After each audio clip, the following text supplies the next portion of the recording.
John, good to have you back on the program. You know, we don't have pricing yet for the Nikkei 225, but we do have losses for the broader topics index, lower by 1.6%. Your reaction to these Toncom results, it seems to be a pretty mixed bag.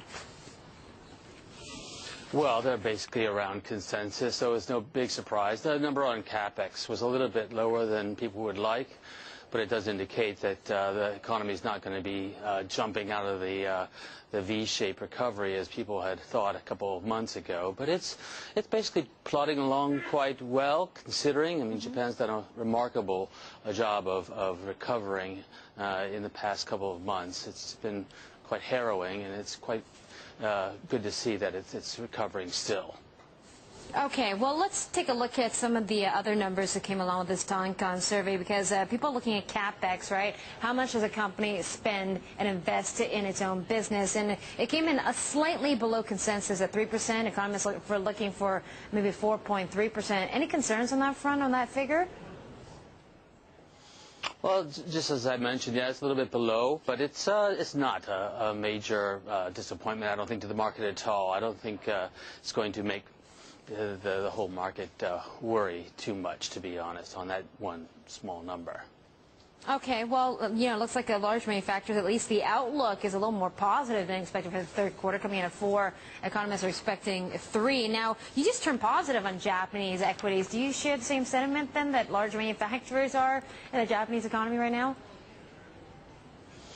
Well, yes, last Wednesday we had our Global Investment Committee meeting, and for the first time in a similar way, we moved to overweight global equities. I'm a global strategist, and we did that at the end of 2008. We meet quarterly, so we can't pick the bottom all the time. But you have all these global strategists around the world saying, oh, the market's extremely cheap. It's as cheap as I've seen it in 30 years, that sort of thing. But don't buy it quite now because it might go down a little bit more.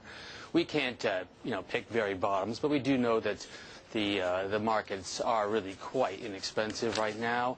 We personally we do not think that the U.S. is going to head into a deep recession. It might be very close to zero. Europe might be a little bit below zero. We still expect Japan to be marginally positive for the next 2 quarters that I'm talking about here. And that's going to positively surprise the markets, because the markets have basically priced in a U.S. recession already.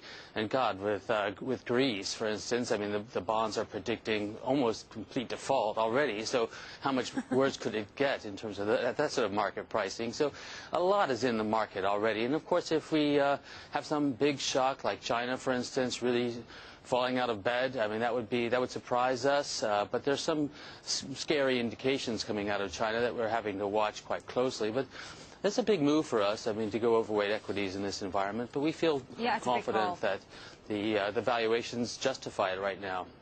Yeah, you said Japanese equities are ridiculously cheap. I guess in that case, if you're going bottom picking right now, how much do you think you can make by the year's end? Well, we have house view target 6 months out, 8, 10%. We're not looking for a massive bull market, but we're looking for some significant gains in the 6 months out from here. It's not like problems in the world are going to go away in the next 6 months, but I think some of the concerns will be alleviated as Greece, it might have a restructuring, but I think it will be done in an orderly way, and that would actually relieve markets, because markets have priced in some element of disorder and contagion. So it's not going to be a wonderful environment for the next couple of years, but it looks quite good. Okay, well, John, one more question for you. You said you're basically overweight on global equities from neutral, right? And you're going positive on Japan. I like your enthusiasm and optimism this morning, by the way. Would you say there's an area that you're more positive on than other places in the world?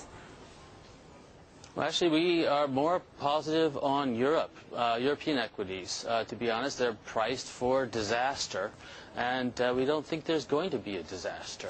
I'm not saying that we're a rosy optimist and that everything's going to be fine, but prices of equities in Europe have fallen a lot more than the rest of the world in constant currency terms. And we think that once there's some light at the end of the tunnel, this new EFSF is out. We've got countries are cutting their deficits quite aggressively. They're doing the right thing. Greece is lagging a bit, but the other countries are really actually doing a good job in terms of biting the bullet, shall we say.